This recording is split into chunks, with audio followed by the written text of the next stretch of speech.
In the beginning, God creates the heavens and the earth in 6 days. He makes Adam and Eve, who spend their days with God until they give in to temptation by eating from a forbidden tree.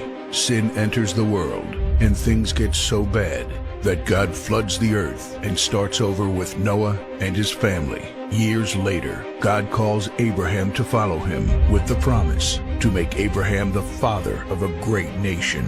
Abraham obeys, and God gives him a son, Isaac. Isaac's son Jacob has 12 sons. Joseph, Jacob's favorite, becomes second in command of Egypt.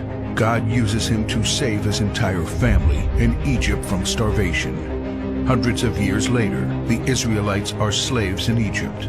Moses is called to lead the Israelites out of slavery. Joshua takes over after Moses and leads the people into the promised land. After Joshua, God raises up judges, temporary military leaders like Deborah, Gideon, and Samson, who protect and fight for God's people. The people tire of this leadership, and they call for a king. God gives Israel King Saul, King David, and then King Solomon. But it's all downhill from here. The people rebel, the kingdom of Israel is divided, and everyone turns their back on God. Prophets like Elijah, Isaiah, Micah, and Jeremiah warn that if people don't repent of their sins, there will be consequences. But the people ignore their warnings. The divided kingdoms are conquered, and God's people face captivity in foreign lands. People like Daniel show great courage and stand up for God when no one else does.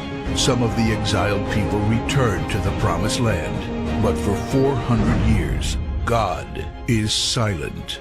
No prophets, no miracles, and no angel visitations. But then, the silence is broken when Jesus is born. He lives a perfect life, teaches truth, and performs miracles, proving He is God. He shows us the full extent of God's love by taking our place and dying on the cross for our sin. He is placed in a grave, but 3 days later, Jesus rises again, conquering sin and death. His followers travel the world, sharing the good news of His love and starting churches. We now are part of this story, and we have the chance to change the world and share His love, because one day He will crack open the sky and He will return. It's the greatest story ever told.